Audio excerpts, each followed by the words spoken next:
There we go. What's up, guys? Happy Valentine's Day. Yes, I'm so, I was confident and resolute. We were not going to give up trying to get you into this live. Y'all, we just finished filming Cody's Becoming story, which will air at BecomingMeTV in the coming weeks. And one of the themes was that you never gave up. So I had like Cody right in my brain from your story. Don't give up. Let's go. Winners never quit and quitters never win. That's right. Well, hey, it is Valentine's Day. I am so excited. Yes, it is the amazing Cody Cottle. I'm not going to get distracted by the comments. What's up, Justin? I appreciate the love. Love you, bro. Hey, dude, I did a terrible job getting questions for the guys. Just saying, if you have questions you want me to ask Emily today about singleness, dating, relationships, drop them in the comments. I will read it. I'm also going to let the ladies know y'all came through. We have like a spreadsheet. Questions. Get ready, Cody. This is going to be so much fun. And hey, I know we have so many new people joining us. Thank you for joining us on this Valentine's Day. Cody, introduce yourself. I'll introduce myself, and then we'll just get this warrior conversation party started. Let's do this thing. What's up, guys? My name is Cody Cottle. I live in San Diego, California. I am a single Christian 27-year-old man that is on fire for God. And I'm just here to talk about singleness, dating, relationships, and hopefully bring some wisdom and value to you guys and help some of you ladies know what's going on in a man's brain. We all want to know. It's evident by the spreadsheet of questions sent in. So, hey, I'm Emily. For those of you who don't know me, I am a 30-year-old single Christian woman in Florida, Sunshine State. That's right. I lead BecomingMe.TV, a resource and community for people becoming who God made them to be. And I'm also the communications director at Church of Hope. So I think we're ready to dive in. We have so many questions, and I've narrowed it down to my top 11. So let's see where we go from there. And Cody is also going to be asking me questions as well. So let's kick it off with one that's not too hard, not too challenging. Start easy on me, all right? Not too bad. What's the first thing that you notice about a woman? The ladies want to know. What do you? Such a good question. I mean, obviously a woman that takes care of herself, but for me, it's really the eyes. One of the most attractive things I always notice on a woman is just her eyes. They're the gateways to the soul, right? Now, I'm going to throw it back on you. What is the first thing that you notice about a man that draws you to him? Smile. Smile? Yes. And y'all, I forgot. Do I have a good smile? You have a great smile. That's why I agreed with Justin on one of your photos. You need to smile. When he commented, smile more. It's because you have a great smile, Cody. Come on. True. Okay, disclaimer for all of you who are joining us. The answers and the insights that Cody and I share are literally just our opinions from one single guy, one single girl. So you might think differently. You might not notice the guy's smile first. You might agree with Cody and notice eyes first. I don't know. So if you ever have something that you want to add to the conversation, just drop it in the comments. This is a warrior conversation. It's not just two people talking at you. We are all stronger and better together. But I wanted to share as we continue to go through these questions, it's just our perspective. So there's no right or wrong way. Okay, the next question. Start to heat it up a little bit. What about a girl makes you decide to approach her in person or DM her? Ooh, so good. Yeah, and I got to give shout out to Vanna. I see you on there. Good to see some of my guys on here, my single guys. I'm always drawn to a woman's energy and personality. So what really makes me want to approach a woman, pursue a woman, whether that's sending a DM on Instagram or just going up and saying, hey, I'd love to have coffee with you or something, is seeing that personality and that energy shine through. To me, some guys might just be all about looks. For me, it has to be deeper than that. That's very good. I like it. Okay. Now, wait. Let's ask you the same question. What is that for you that makes you actually be willing to put yourself out there for a guy? And I know we could have the argument the guy's meant to lead and all of those things, but what is it about a guy that makes you want to pursue him? Ooh, I really like how you said energy. And I think by someone's energy, you can see how they're living their life or who they're trying to become. And so obviously for me, becoming who God made me, Emily, to be is like my top priority. And so when I notice that there's a guy passionately pursuing becoming him, too. Like he's chasing his dreams, he's chasing his goals, he's dreaming big, he has ambition in life. Like that's really attractive to me. And so it makes me kind of go, like I wonder what is going on in this guy's life? Like what is it about him? Yeah, that would make me want to pursue a conversation with him. Come on, let's go. Better Yeah. have good energy, guys. I believe that like what's going on inside of us too, like it reflects out of us. People can feel that when you walk in a room. 100%. And that's applicable not just for relationships either, but like professionally or where you're serving in your community, like how you show up sets the tone for every interaction. So we're Totally. not attracted to people with good energy. Yes. All right. Okay, this one women really want to know. Whew, I'm nervous. Are men afraid to approach women? Like, are y'all afraid? Like, you just kind of tinkered with, we could argue, like, women can pursue men, and we can. But are y'all afraid to approach us? Yeah, so it's a loaded question, right? I think the short answer is yes. To be honest, I think every man to a degree has some level of insecurity, probably rooted in fear of rejection. I know we talked briefly on this, of approaching a woman and being rejected, right? And I think like I'm a very charismatic man. Like I can go into a room and work a room. I can talk to 200 people, no problem. Guys, girls, doesn't matter. Any walk of life and relate to them. But when there's that one girl that I'm like, oh man, like she's the one I really want to talk to, I would be lying and I'll be vulnerable where I get nervous. I'm like, oh, I better not mess this up. Okay, so are guys scared even if like if a woman is being like approachable and trying to make you feel comfortable, like it's okay, you can ask the question. Are you still nervous? No, not as much, but I gotta go somewhere with this just because it popped in my mind. I'm gonna speak for my guys. Like I'm pulling for us guys. There's a fine line in today's world, right? Like it's like a guy wants to lead and to approach a woman and to ask her out or this or that. But then like where's the line of some women make it hard now to approach them. And you don't want to be that guy that's trying to hit on every girl or flirt with every girl or this, that. And you should never be that guy doing that with multiple girls anyways. That's creating a reputation. But at the same time, there's like, I'm a go for it guy. Like if I want something, I'm going to go get it. But in today's culture, girls almost prefer you to like, I don't know, take like this roundabout way to them versus like a direct approach. Okay, well, we need to stop here because this could be a myth. How do girls want us? How do we want you to go into I'm going to ask you that. How do girls want men to approach them? Let us guys know. Very straightforward, to the point. I definitely don't want any roundabout games. I don't have time for that, nor the energy. So if you're starting to play games or be like all over the place, I'm immediately out. So just like straightforward, just ask the person to coffee, or if you're not. So I'm gonna ask this because guys are afraid of coming across creepy. Okay. So what defines a creepy approach from a guy and a non-creepy approach? I would say a creepy approach would be if you live in the same area. So like you're not like in different states, whatever. So you're in the same area and you have the opportunity to meet the girl in person, but you choose to not meet her in person and only like DM her or like Facebook message her or whatever. To me, that's kind of creepy because like we go to the same church or we like work out at the same gym. You have the opportunity to come meet me in person. Yeah, you're taking the social media route. That would be a little creepy to me. I understand, and you can totally bounce back off of me if you want, that maybe that's an easier way to fight off rejection if you're not sure or you're just trying to feel like the comfort zone. I don't know, but that would be creepy. Honestly, like, and this is where, ladies, you could probably disagree with me and let me know in the chat, but I am at a point where I'm just direct. Like, it's not creepy to me if you just come up to me and you're honest, whether that's in person or online, and then take it in a mature way back if I'm not interested. Yeah, I mean, I don't agree with wanting y'all to be roundabout. Yeah, I gotta right now take a moment. I've done a lot of coaching too and stuff in mindset.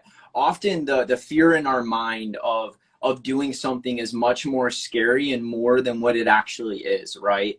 So I think I'm speaking for my guys and my ladies a little bit. That stuff that's going in your head and that fear that you have, it's never as bad as you think, just going up and asking her out. And you know what? If she says no, hey, you shot your shot. I'd rather know I have a definite no than not be sure at all and never go for it. Like, what do you lose? You lose nothing. You either get to go out with the person or, they're not for you. And I got to say this because my boy Edward will appreciate this, who's married now and has 3 beautiful kids. His wife rejected him for 8 months in a row. He asked her, they had he was in lending and she worked at the bank. And every time he got on the phone with her to talk about loans, he asked her on a date and she rejected him probably 60 times, I think they recorded. And then she said yes, and they're like soulmates. So don't be creepy and stalk a girl, but I'm saying that sometimes, you know what I mean? Like, it's just not the right time. Mm-hmm. Yes, I'm a fan of that. No, that's awesome. Okay, so how can a woman be approachable? Tyson, what's up, bro? How can she show that she is interested? We've kind of talked a little bit about there could be some nervousness, there could be a little bit of fear in approaching a girl. So how can we be approachable and not come off like we want you to, I don't know, go roundabout or that we're hard to approach? Okay, so the question is, how can a woman be more approachable to a man? And that's hard, right? Because discernment's so big on this, right? I think there's a healthy way to do this and an unhealthy way, right? Ladies, you don't need to show a bunch of skin and wear skimpy stuff to get a guy to come up to you to ask you on a date. Yeah. For a guy like me, that turns me off. That's just attention seeking. I think a woman that is, I think that there's a level of how women talk. Like, guys usually try to get a little bit insider secrets if it's within social circles. Like, hey, what's the deal with her? Is she single or this or that, right? So I think there's known within your circles of letting people know, like, hey, I am single and I am open to having a relationship or dating someone or seeing where that goes is big within your circle, because your friends are going to protect you. Yeah. And usually when a guy tries to infiltrate and get to know you better, your friends are going to be the first line of defense that a guy's got to make it through to really get to know you, if you have a healthy ecosystem like that. But I would say in conversation, when you guys have guys that probably like you, they're most likely a little bit nervous to bring it up out of fear of losing their friendship with you, but they want it to be more. I'm trying to think what would be a thing that a woman could do to make herself more approachable. Sometimes, ladies, guys need it plain as day in front of them. You guys think we can figure out these elaborate things like solving puzzles and riddles, and we can't. Our brains don't work like that. We sometimes need it right on the wall in writing in front of us. Oh, wait, she's single and she's open to dating. Duh, why don't I ask her out? I hate to say that, men. I'm not trying to dumb us down, but it's the truth. We get all in our heads and worried about all these things, and sometimes right in front of us is the one, but we're so scared to ask her. I can speak. I'm afraid of sometimes ruining friendships with women that I care a lot about as a friend, but I know there's something more there. There's chemistry, but I don't want to ruin the friendship, so I hold back. Yeah, no, that makes sense. I'm tracking.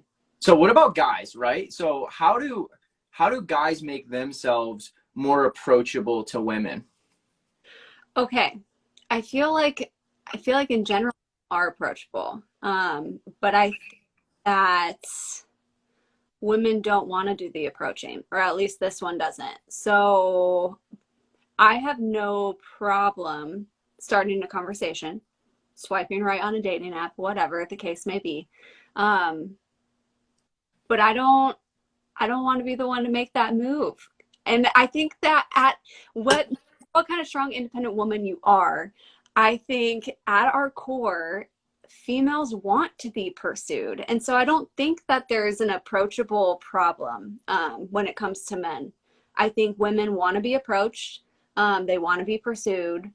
And I think that's why that question was asked. How can I be more approachable? So they'll I agree. I think that naturally men, our masculine energy is meant to lead. We're meant to pursue. The feminine energy in a woman is she wants to be pursued. She, that's the thing. She wants to be led, even though we won't go down the rabbit hole of how that's flip-flopping in today's society and men aren't being men anymore. But I won't go there today. If you are that guy, be a man, bro. I would say to my guys watching this, and I get to watch it, often in times the problem is us just not being men and just being too scared to go pursue a woman and put ourselves out there. And we probably, as a whole in society, need to do a better job of that. And that's where y'all can reference this because you have a woman on record saying tonight, please approach us, please pursue, please ask the question. Like, we want it. And if you've been watching the comments at all, women are agreeing with me in general. So at the end of the day, just have the boldness to make the ask, and then the maturity that if she's not interested in you, just move on to the next one and thank God for protecting you from what wasn't the best for you. So, hey, I got a question. So for my Christian guys that are very involved with the church, that are always around amazing single Christian women, selfishly asking this, but also for some of my friends, it's tough when you ultimately you want a woman that's equally yoked, right? And you see that in a woman inside of the church. For me, I have this fear of like not wanting to be that guy, right? Like I've almost seen other guys be labeled that guy, like the guy that just tries to like date every girl in the church. So I'm so afraid of like getting that label that I just don't go for it with any of the girls, because I'm like, oh, I don't want to be that guy. But then I'm like, I don't really want to find a girl outside of like on Hinge or anything like that, and all I do is run a business or go to church. So that's the only two places I'm going to meet a woman. So how do you like do that, right? How do you approach a woman you go to church with that you think there's something that could be there without being that guy? And by that guy, I'll define as the guy that's just trying to date the girls in the church. Because you get one shot in our church. I'm just going to say it. Awaken is like, you get one shot. If you miss, you're like, oh, he's that guy. all right. So here's where I would make the foundational distinction. If your definition is you're just being that guy to date all the girls at the church, like, don't date any of them. Like because if your MO is you're already going into this thinking that you want to date all the girls at your church, no. Like, no. You want to, and this is going to be a little ahead of the game. Because you obviously going on a coffee date does not mean you're getting married. So what I'm about to say, like, just hold that in one hand. But when you go on dates with people, you shouldn't already be thinking like, I'm going to now date your friend and then her friend's friend. Like, you should be pursuing that girl because you want to get to know her. You're not already thinking about dating more people at your church. And so I just think like you're not that guy if you're going into it with a different focus. The second caveat to that is at the end of the day, let's say you do go on a coffee date with that girl at your church, and then you go on one with her friend, and then her friend's friend, and then her friend's friend because the rest of them didn't work out. What if one of them was the right person for you? At the end of the day, would you regret looking like that guy to people whose opinion 10 years from now, they're not going to remember your dating history, and quite frankly, they're not going to care. It's a 30-second, like, I don't know, thought process through their mind. People are thinking about themselves a lot more than I think we think they're thinking about us. So make sure you have the right motives, the right foundation. Then I'd say go for it. Like, don't let the fear of, I don't know, whatever the outcome could be, keep you from meeting the right person for you. So good. Love that. Thank you for taking the time to answer that. Yeah, that was a good one for sure. Okay, so let's talk about meeting people. You've mentioned church, right? We also know we're in an online dating world. There's like TikTok applications now, which is a thing. You can DM someone, you could meet someone in Whole Foods or Home Depot now. Like, the possibilities are endless. So what's working? What's not working? How can we meet people? Yeah, well, I mean, like you said, there's endless opportunities to meet people. I think it's understanding what's important to you, like where you're going to meet the person that you want to have in your life, right?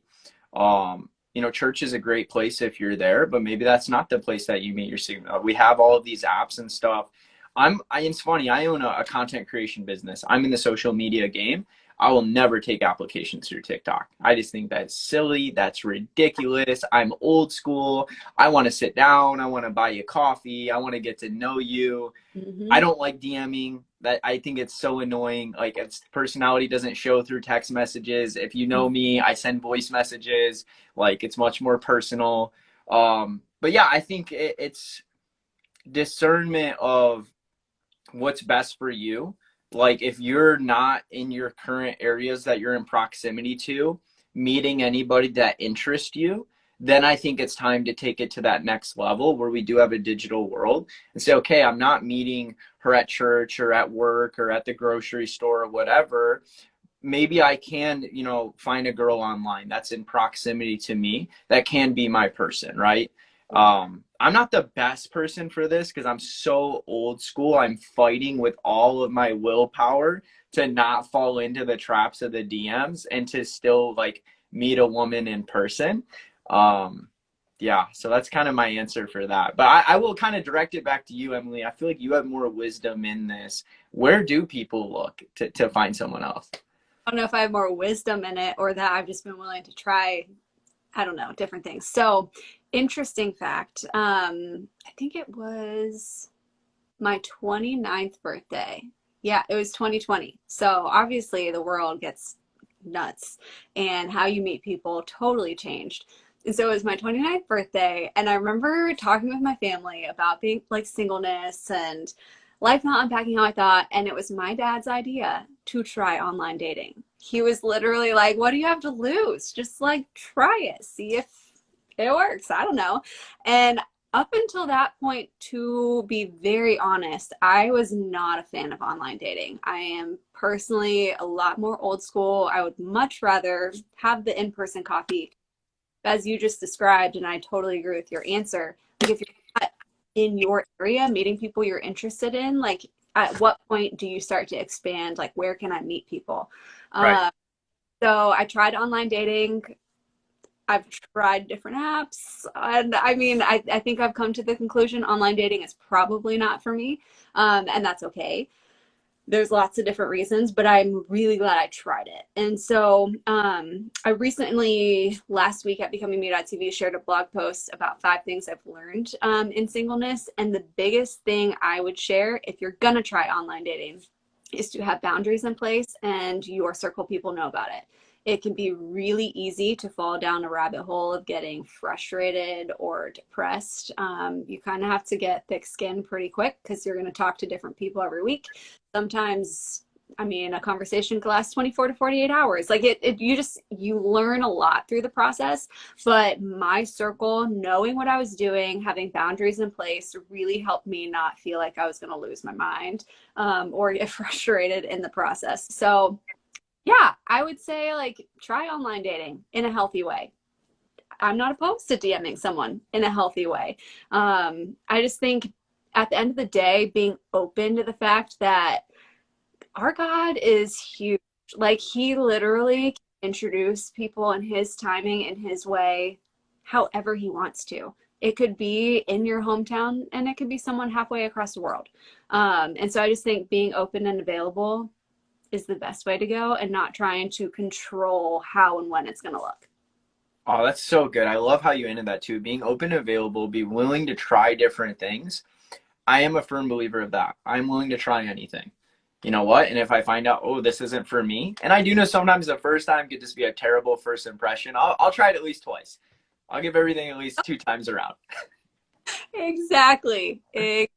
I'm about it for sure. Come Okay. Another question would be, oh, this is a fun one.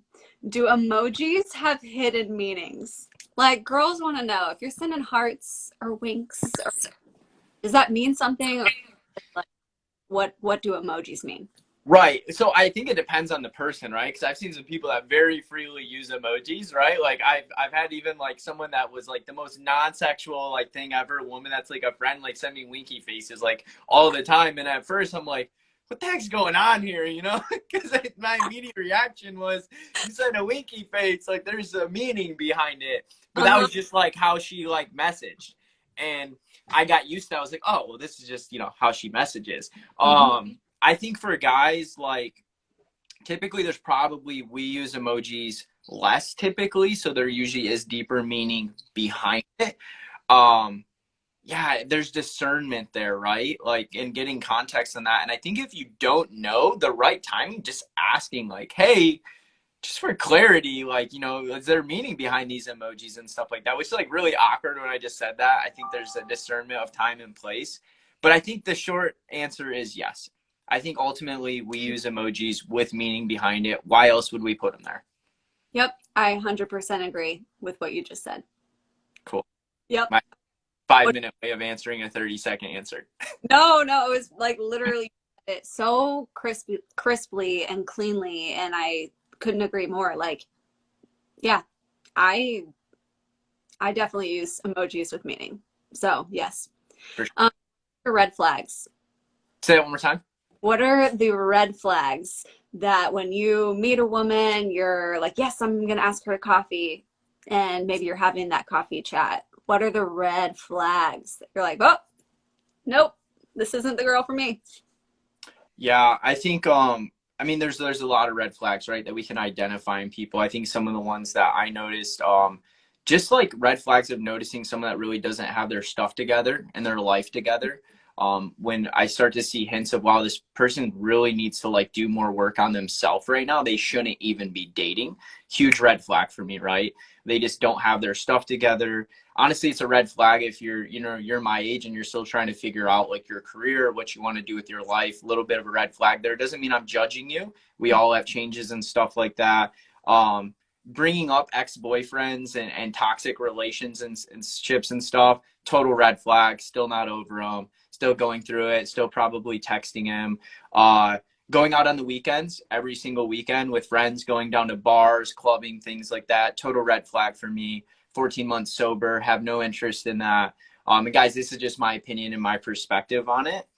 Yeah, I'd say I kind of look at like, hey, this, and then like also like conversation around God. I'm pretty bold about God. And when a woman immediately is like, oh yeah, I don't really, you know, believe in God, instant red flag, right? Like, I'll be a good friend to you, but there's no way. Like, I'm just not going to go down that avenue right now.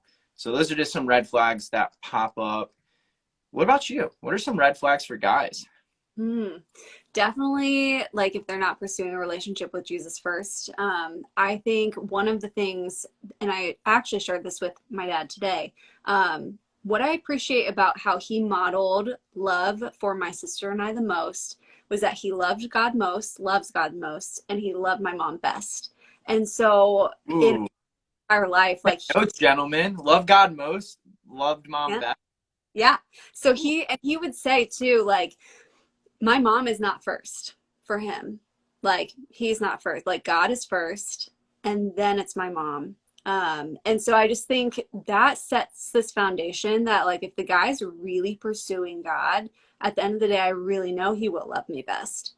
Like, point blank. So the one big red flag is if he's not pursuing Jesus, I'm out. Um, Probably other red flags. I love what you said about career. And I'm with you. Like, we all have life change. We're all becoming and discovering who we want to be. But if you don't have a job or you don't know what you want to do, like, we're probably not going to work out. Drive, dreams, and ambition. Ooh, If you are like content to just stay the same forever, like that's not for me. Like, a green flag, which we'll get into in a moment, but would be somebody who always wants to be learning and growing and becoming themselves. And so if you don't have a drive to learn or grow or dream bigger, it's a red flag. This is also one that is personal to me, but alcohol is a red flag for me. Family history and just family addiction history. And so for me, like, that's not something that I want in my future family at all. So it's a red flag. And I think with some specific red flags, I will share, depending on when and how you meet someone in the right context, I'm very upfront about the red flags pretty soon, especially if it's something like alcohol. So yeah. for example, that's not a common red flag for a lot of people. And I know that. And so I don't want to string a guy along or get into a ton of conversations. And then people's emotions are in play and their feelings. And then I'm like, oh, by the way, I have a really strong red flag on alcohol. So I think when you identify your red flags in the appropriate time and space, make sure if some of them are non-negotiables, that they're communicated, and you're really looking out for them sooner than later. So good. While you were talking, one other one popped in my mind, that I've had to learn the hard way. When a woman just doesn't know what she wants. Mm-hmm. I mean, and to be honest, that's tough. Most women I meet, at least at my age, don't know what they want. And if they have no even idea of what they want, it scares the crap out of me. Because if you don't even have a target, how are you ever going to hit it? Mm-hmm. So like if you're just trying to like wing this thing, like yeah, that's a huge red flag for me. And then also I think one of the things I see is women want to multi-date. They almost want to get pursued by like a dozen dudes and then like pick, oh, this one looks better, this one makes more money, this and that. I don't have time for that. So if I get any whiff of a woman's doing that with me, I'm out. Yep. The Bachelor is a TV show, like not our lives. So I just think, yes, I agree with that 100%. And I also want to say to the ladies, because I think that a byproduct of not knowing what you want is not knowing who you are. Woo! And you earlier, yeah, you said like if and I can't remember if it was this question or a different one, but someone not knowing who they are or not putting in the work to make themselves healthy. And if you don't know what you want in a relationship, it is a very clear indicator that you don't know who you are. And so take the time now to figure out who you are, because if you don't know who you are and you're not healthy, there is no way you're showing up to that relationship healthy or being able to be two healthy people together. So take the time now, get to know yourself. That's what BecomingMe.tv is all about. So just DM me, I'll set you up with some resources, but get to know you. So good, yeah. Emily. Yes. Okay, we identified red flags, but let's talk about the more fun flags, the green flags. What are the green flags for you that you're like, yes, let's move Since forward? I go first on every question, you're going to start with green flags and I'll riff second. Perfect. Okay. So, I mean, I feel like this could be almost a flip of your red flags, right? So green flags are obviously, does he love Jesus? A second for me would be, I have a very strong family unit. I grew up, I'm really thankful to have grown up with parents and a sister that like now they're kind of my best friends. And so if the guy doesn't jive with my family, it's not going to work out. So that would be a green flag, them liking him. Another green flag would be just having that drive, but also someone that you can laugh with. So I'm an Enneagram 1. I'm a perfectionist. I'm going to chase the dreams and the goals all day long. But I want to have fun while I do that in life. And so a green flag would be someone you can run with, you can become you with, but you're going to have fun with them. My sister is an Enneagram 7, and she kind of brings out that fun in me, that just we can both be serious and chase stuff, but I want to be able to laugh. So somebody who can make me laugh is a good green flag. Someone who, just some fun green flags, but they're totally not non-negotiables. These are just green flags. So grain of salt, guys. Country music's a fun green flag. I love country music so much. It's ridiculous. Man, you would love the guys here in San Diego. I know they'll go line dancing and two-step, and I still got to learn. I would love that. Okay. Total green flag. Like if you don't drink coffee, I'd probably die inside a little bit. That would just be,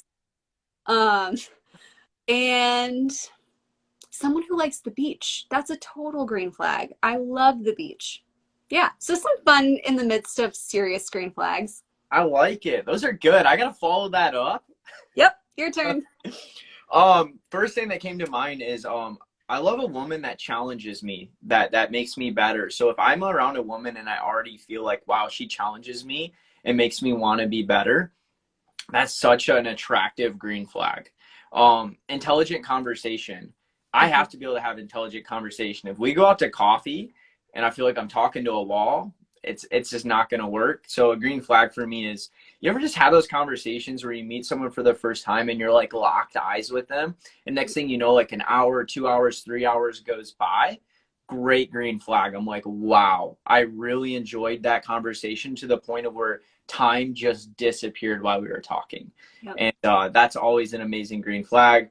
someone I can have fun with. I'm a goofball. A lot of people don't know this about me. Like, I'm super goofy when you get me comfortable. Like, I'm weird.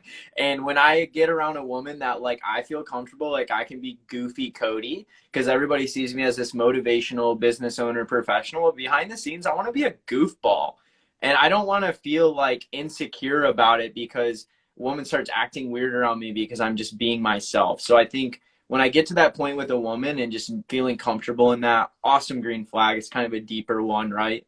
Um, yeah, just a woman that has drive. If you're driven, like, I'm like, come on, like that's my kind of girl. So I'm immediately drawn to drive. I love it. Awesome. Okay, we covered the flags, but let's talk about friend zones now. How can a woman know she's in the friend zone? How can a woman know that she's in a friend zone? I think this goes for both sides, right? Like, this is always a lot of, like, for one, people don't know who they are and they don't know what they want. So we have a lot of issues with friend zoning because people just aren't, like, they don't even know who they are or what they truly want. A lot of friend zones come from women or men not knowing what they want and having an opportunity with someone that really cares about them, but because they don't know what they want, they place them in the friend zone. Yeah. Um, I think for me, I've always just learned when it comes to friend zoning, uh, just having the conversation. I don't know if I always have, like, the perfect intuitiveness. I think you can tell if someone's into you or not, right? Like, you Mm-hmm. can tell if there's chemistry there. If the person that you are pursuing doesn't reciprocate that chemistry in any way, shape, or form, there's probably a good chance you're in the friend zone and they have no desire to be more than that with you. But if you don't know, have the courage to have the conversation. Yeah. And I'll add, even though I shouldn't have to, at the right time and place. Mm-hmm. You know, when you're at a public location around her friends and this and that and stuff and your friends, you don't pull her aside and have that conversation. Very wrong time to do that. You reach out to her and say, hey, would love to grab coffee with you. And you go to that coffee and you tell her, hey, you know, I really like you. I would love to take you on a proper date. And you're going to know right then, man, if she's like, you know, I think you're an amazing friend, like all this stuff, but I really don't think I want to be more than friends with you. Okay, you just got your clarity. You don't need to stay in the friend zone for the next 6 months wondering, oh my God, could this ever go somewhere or not? Mm-hmm. Wasting all that time when you could have been out there finding a woman that was perfect for you, that's interested in being with you. So I think it just comes up to the courage to have the conversation. Yes, I agree.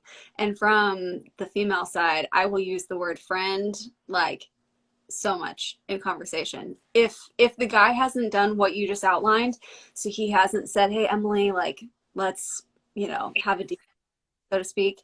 And I feel like he might have feelings, but I don't know.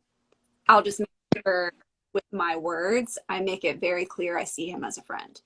Um, so that's something I kind of go with. So you And ladies, use the word friend a lot, oh yeah, almost yeah, trying to, like, get the picture. yeah, for sure. And so I know because I use, and if you follow me, I use the words warrior friend a lot. And so I'm also careful in using that with guys. So if it's a guy who's definitely a friend, I definitely call him my warrior friend, like just like I would a woman, like you're my friend. But I don't want to make it confusing. So if there's somebody I'm interested in or I'm talking to, I won't even use that terminology on them until I have clarity on what that is. But I try to make it very clear with my words. And like, ladies, just be clear. Like, you're not, if you consider this person a friend, it's not being a friend by stringing them along. So be honest and let them know that you just see them as a friend. So, So good. There's some good wisdom there too. I think we often overlook the words that people are intentionally using. Because now that I think about it, if I definitely, like, don't want to be more than friends with a woman, I do intentionally use the word friend as well. mm-hmm. Yeah, absolutely. Okay, next question. This is a good one. What questions can a woman ask to find out if a man is emotionally available before she lets her feelings get involved? And how can she ask these questions in a way that's not too aggressive or too off-putting? Ooh, this is deep. Yeah. Well, right. So time and place is huge on anything. It's often not what we say, it's how we say it, right, guys? So for you ladies, you just got to be direct with a man. A man, like we're hard headed, and you just got to be. We prefer. I can speak for most men. Maybe men that aren't men will disagree, but we won't go down that rabbit hole.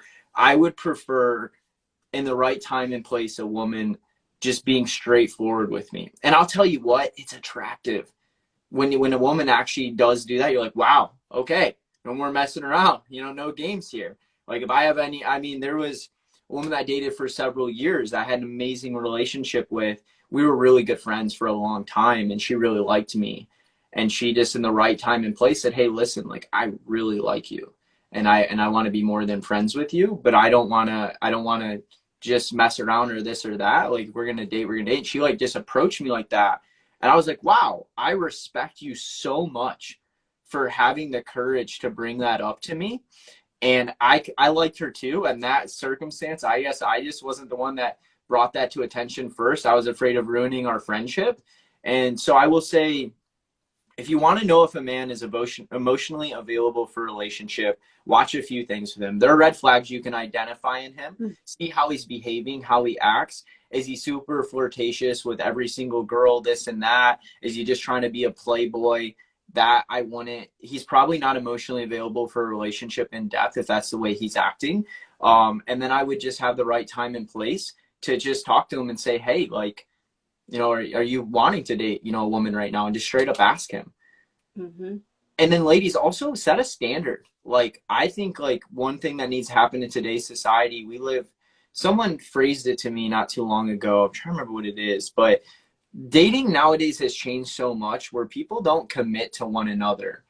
It's like this weird, misconstrued, like twisted like form of dating where we're just gonna like hang out and do all this stuff together but never really make it like official and stuff, and that's like the new thing. And like you should not settle for that.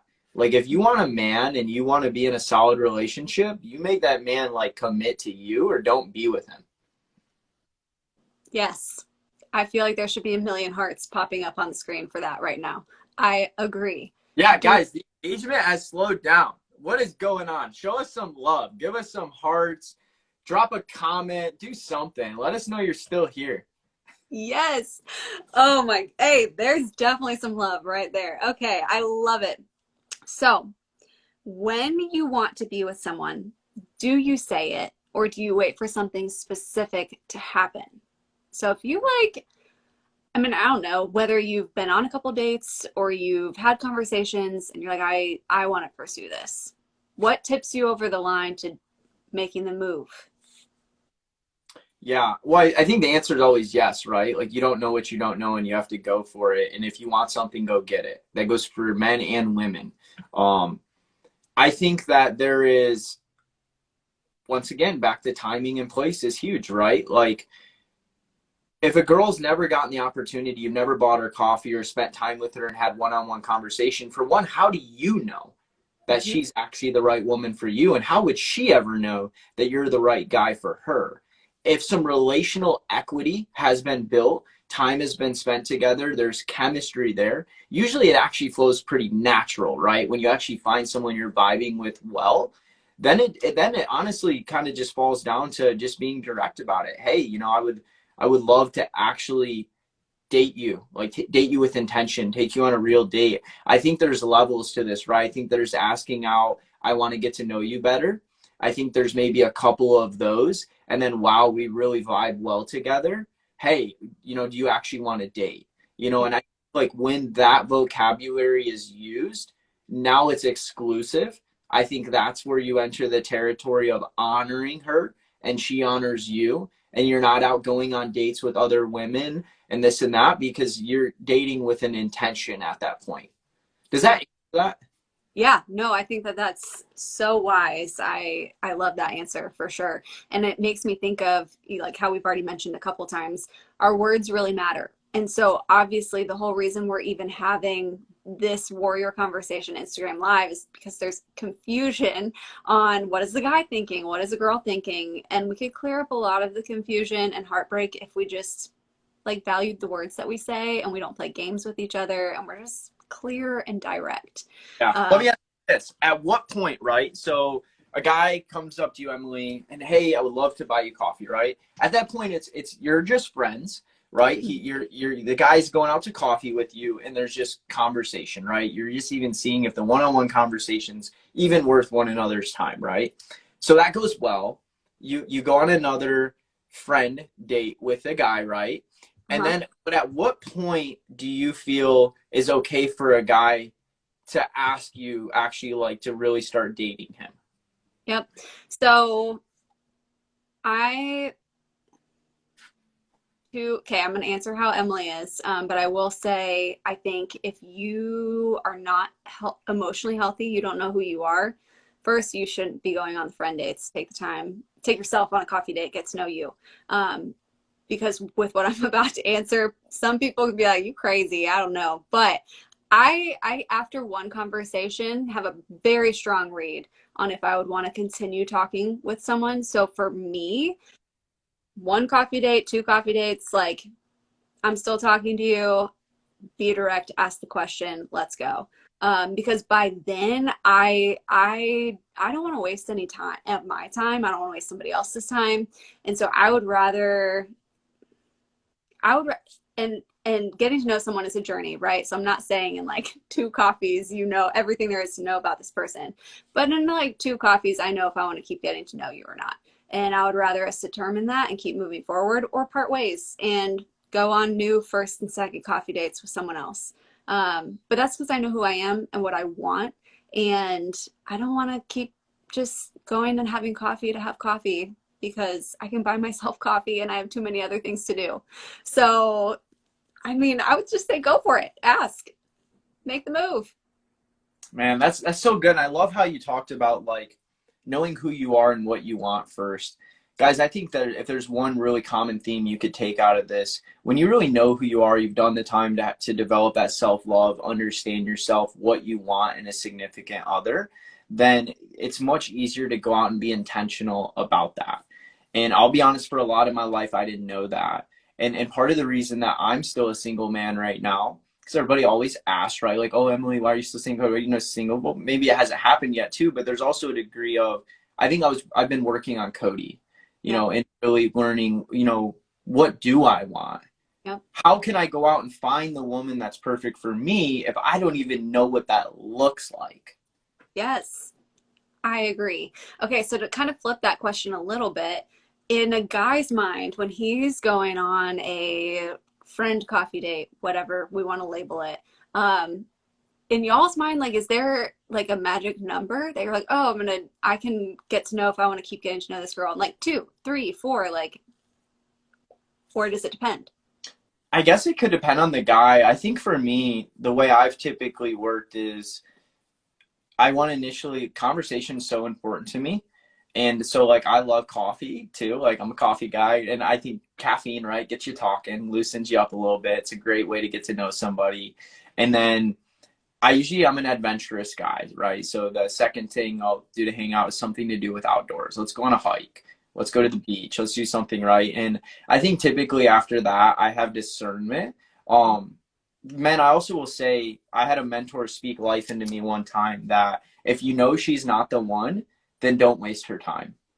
And because you're also wasting your time and her time. If you want to date with a woman once or twice and you know that she's not who you want to pursue, you're doing her and you a disservice by continuing to lead that relationship on. So I'm very big on that, where I will not continue that out of honor and respect for the woman and myself. So typically after 2, if we go 3, there's something there, and I'm going to have that conversation. Yep. No, I think that's so wise. And discernment plays a big role. So, for me, that stems from my relationship with God, right? So I'm in tune with, okay, what is he saying? What is his spirit telling me about this person right now? And just staying in touch with that and then being honest with the person. Okay, I have 2 more questions for you. Okay, So I got 2 as well. Oh, perfect. Why date someone? So good.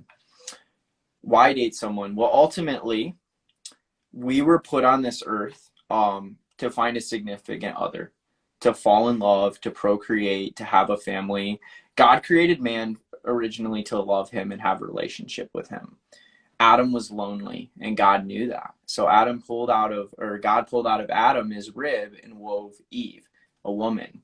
There's a symbiotic relationship between man and woman. We complement one another. We're designed for that purpose, right? So knowing that, I know that part of the purpose of life is to fall in love and to have a family. Now, you don't fall in love and have a family and procreate until you go through a dating phase of finding who is the right fit for you. I don't know if I fully believe in soulmate and the one. I think there's compatibility. I think you're probably compatible with a lot of people on this earth. There's a lot of men and women. I think it's just going through the season of understanding who we are and what's important to us and what our core values are, our non-negotiables, and a significant other. Taking the time to put yourself out there, even though it's uncomfortable, go through that dating, and maybe for you it's only a few dates, maybe for some of us it's a few hundred, and I think that's okay, and I think understanding that's okay and not beating yourself up. Gone on a lot of first dates with a lot of women, and I've had discernment, you know what, she's just not the one for me. That's okay. There's nothing wrong with that. But I'm never going to have a wife and I'm never going to have a family if I don't put myself out there and date. Mic drop. You did that so well. Like, seriously, that was amazing. What about you? I literally feel like I want to say ditto, just, you know, for a guy, but I agree. I think Can I ultimately, get you vulnerable right now? yeah, It's gonna be a little uncomfortable for you, right? But I if you're okay with it. bring it. Let's go. Emily, you're 30, right? Yep. Okay. So there's a lot of people. I have a lot of friends. Most of my friends are over 30 and stuff too, and many of them that are single, right? And you know, Justin as well and stuff. Yep. When you get to 30 years old, I think we freak out a little bit, right? I know I'm not 30, but I'm almost there. And you're like, oh my God, like I thought by 30 years old, especially for women, I would be married, I would have a family, I would have kids. Um, you've been through that, and I know I've had some conversations with you. What wisdom would you share about being there and not giving up?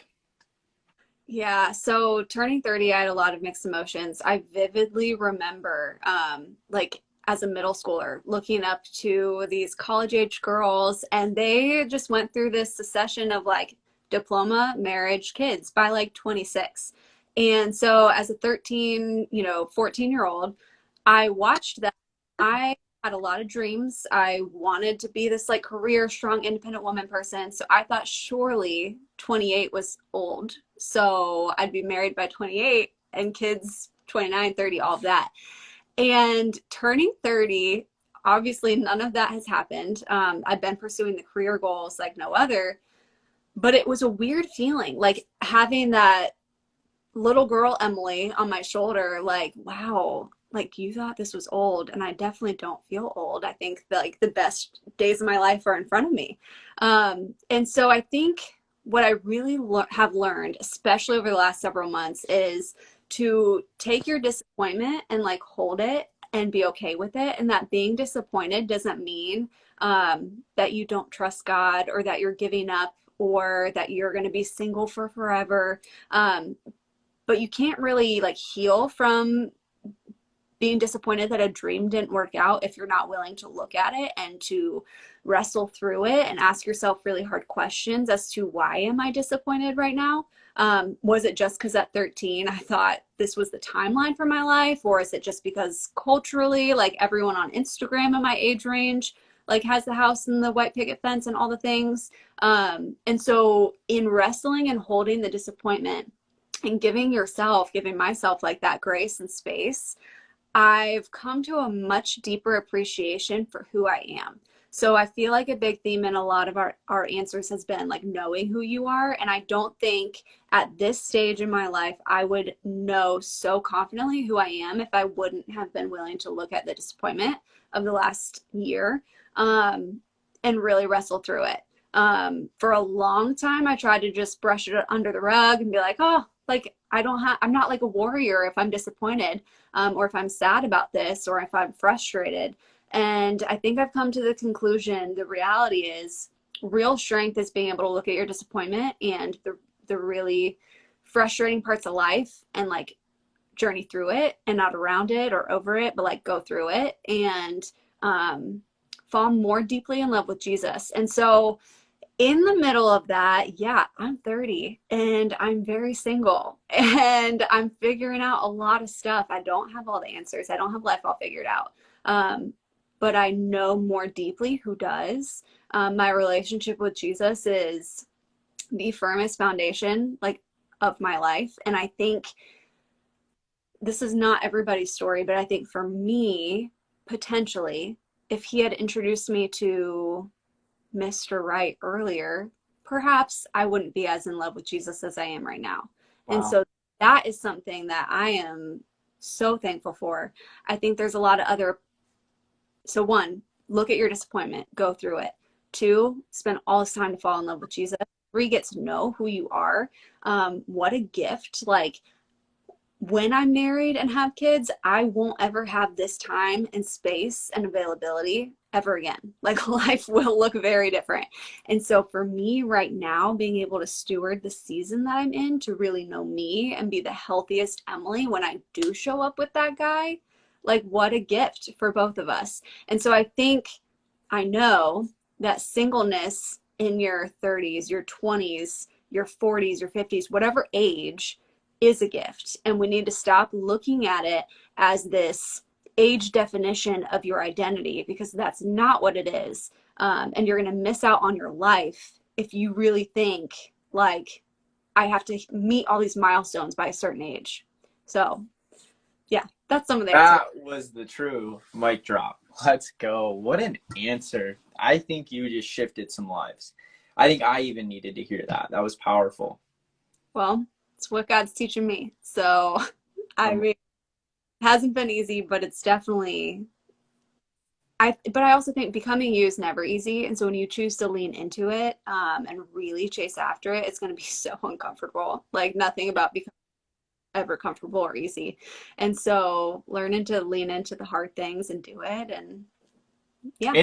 And you know, one thing is, and I was going to get into this at the end, and maybe I'll go more into it, but sometimes we're just not ready. We're not the person that, you know, who we want to be with deserves yet. And that's hard to swallow, you know. And you know what? I'll share it now because it's just on my heart. I had a mentor challenge me years ago to take a piece of paper. And I encourage everyone watching this that's single to do this. And to write down on that piece of paper all of the qualities I wanted in a woman, that I wanted in a wife. And now it's got even further because I have more mentorship now. On one half of the paper, write non-negotiables. Huh? Other half of the paper, how do you say it? Like, basically, they're not non-negotiables. They're qualities you would like in a woman, but they're not like have to have, right? Like my buddy Jeff Hugh, him and his wife, he was single for 6 years and at the church and changed his life and walked in purity and did all these things. But he was so set on having a blonde hair, blue-eyed wife that his wife was in front of him for several years with brown hair, brown eyes, that he was just too naive to see it. And now they're happily married and their love story is incredible, and they're authoring books and they're teaching single people and all of these things. So have your non-negotiables, but then have preferences on the other half side, preferences. So non-negotiables on the left, preferences on the right. Get very nitty gritty in detail. You don't have to share this with anyone else. But here's the caveat. We've all heard that. Turn the paper over. And I'll write on the other side of the paper the type of man or woman that person that you just described deserves. And then the hardest part is ask yourself, are you that person? So I did this about 3-4 years ago, and I was not even close to the man that the wife that I wanted to marry deserved, being honest. And it rocked me. And I cried, and it was tough. And I was like, wow, like, how do I ever expect to attract a woman like this when she deserves a guy like this, and I'm like this? You know, so I was like, there's this gap. Why don't, instead of I focusing on going out and finding a girlfriend, I focus on becoming this guy? because by becoming this guy, my becoming me story, I will attract that kind of life. Boom. I love that. Okay, I want to ask you, so how can women not settle, right? Or how do we just, all of us in this journey, if it's for guys and girls, how do we not settle? Like, I love the list that you just described, and so we're trying to become somebody. We're trying to meet somebody, right? And so how do you just not settle for the first person that comes along, but also not miss the first person, like your friend? So how do we not settle? Yeah. I think it going back to what I shared is a practical and a tactical way of having non-negotiables. And if she or he meets the non-negotiables, being open to explore if it goes somewhere. But ultimately, especially for you ladies, know your worth, man. Know your worth. Stop settling for the D bag that doesn't care about you, that just likes your body, that, you know, as soon as looks start fading, he's on to the next young girl. That's not what you want. And maybe, unfortunately, due to our childhood trauma and our conditioning and our upbringing, there's a sense of attraction that's created in that friction, that's not talked about a lot, but you need to break that off. That's generational curses and things that can be broken off. I would say, here's the thing. When you know your worth, like, ladies, when you know, like, oh no, I'm a queen and I know who I am, I know what I'm worth, you're not going to settle for anything less. You're not going to settle for less than a man treating you in the way that you deserve. And men, when you know your worth, you're not going to settle for anything less than that in a woman. And I think that can be difficult, right? Because we get lonely. We're in this journey and we're like, man, I'm just so tired of being alone. I'm just so bad, want to be married, or I want a family, that we end up settling for the next person to come into our life out of loneliness and feelings and emotions instead of being intentional. So my biggest wisdom is don't settle at all. Be intentional, have non-negotiables, and that's your rules that you play the game by. You know, shouldn't call it a game, but you know what I mean. I know what you mean. No, that's so powerful. I love it. All right. You have any other questions from the guys? Yes. I guess we might have covered some of these. Let me look here. You know, and I guess we could reiterate this, but what's the ideal time frame, first, second, third conversation, when a man should be straightforward with his intentions towards a woman? Meaning he's interested in more than just being friends. We kind of touched on that, but I'll ask it again in that way. I'm a fan of be straightforward earlier than later. It depends on the context, the time, the place. So obviously, if you've met somebody like in a dating context, like on a dating app, you can definitely make it clear really quickly. If you met somebody at the grocery store and you're having that first cup of coffee, you might want to have a conversation or two. But I wouldn't be having like 4, 5, 6 a year's worth of hangout times before you're letting somebody know what your intentions are. So I'm always a fan of, if you're interested at all, like, have a conversation, tap into your discernment, and be honest up front. So good.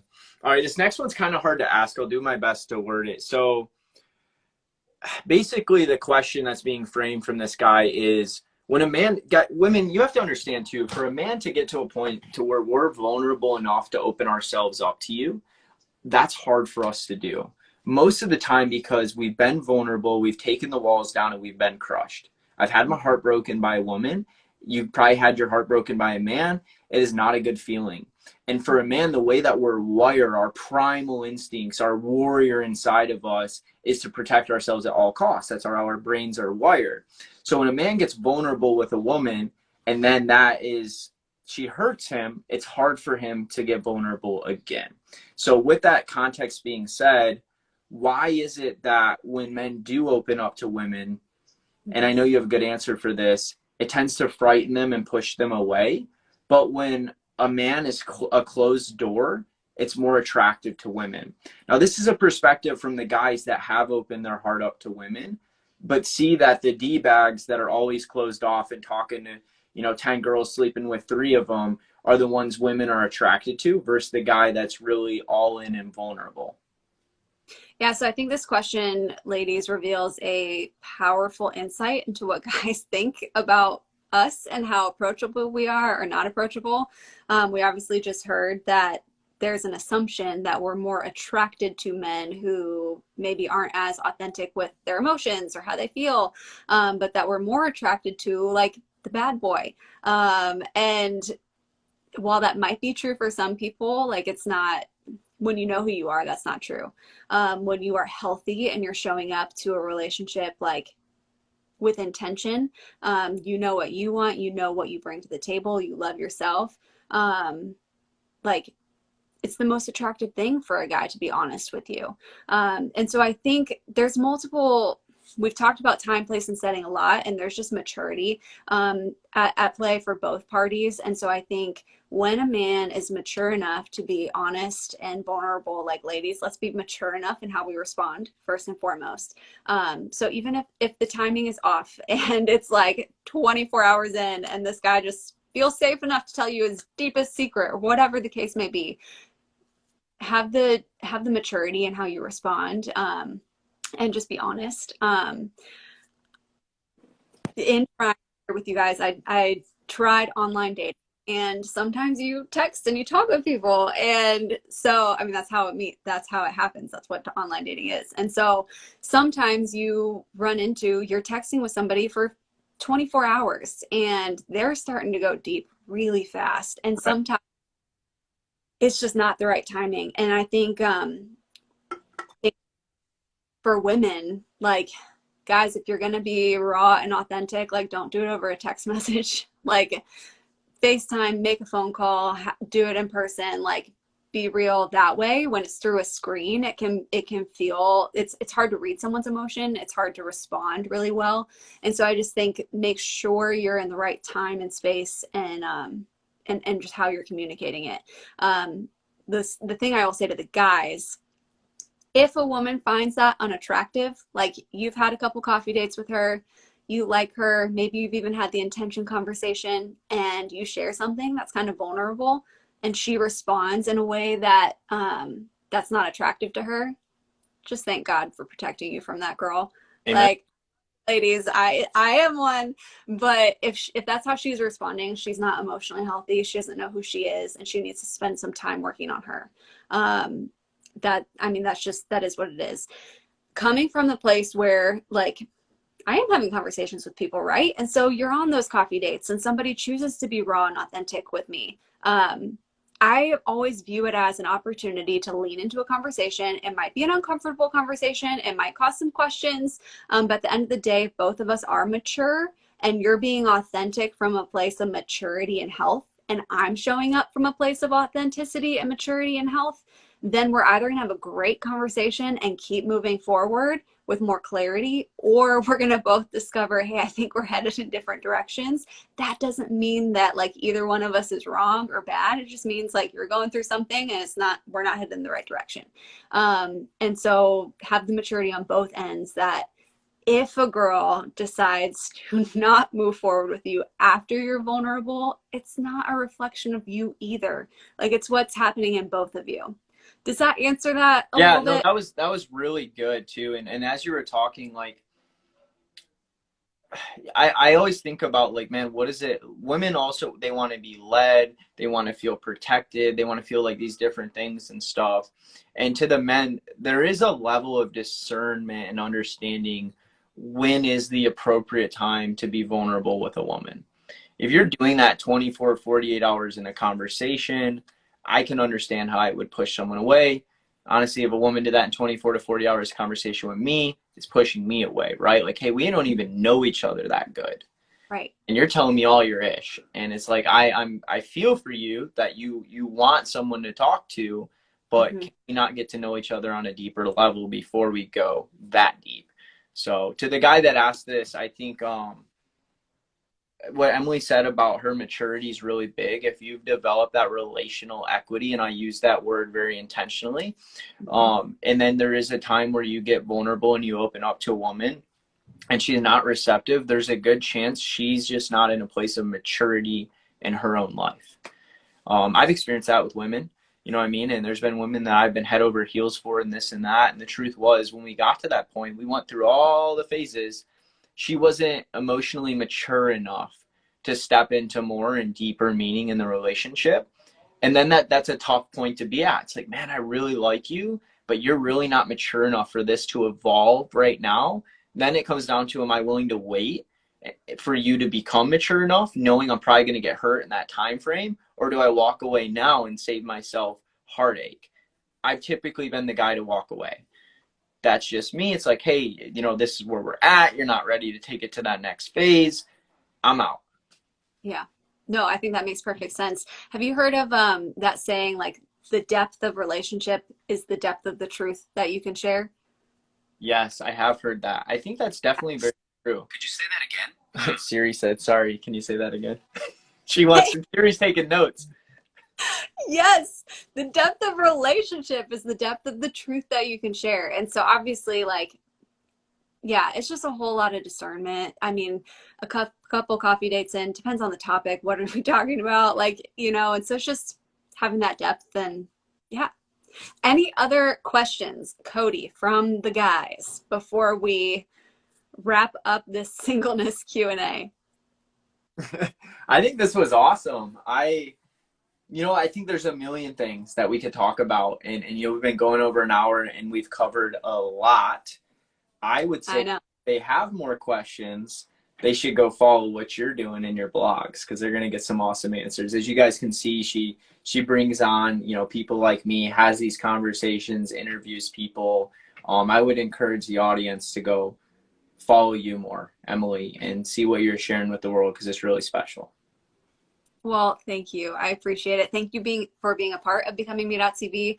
And y'all make sure you follow Cody too. He might not always talk about some of the relationship stuff, but you're going to get great content every single day, especially some of my personal favorite 30-second motivation checks. You know. Well, hey, thank you guys so much for joining us for this singleness and relationships Q&A, special Valentine's Day edition of Warrior Conversations. Thank you for submitting your questions. Like, y'all who took the time to submit all of these, and we only scratched the surface. Thank you. That was incredible. And stay tuned at BecomingMe.TV. I have a feeling we will be sharing some more things centered around your questions there. So thank you. Thank you, Cody. I appreciate you. Before I go, you know me, I'm an encourager.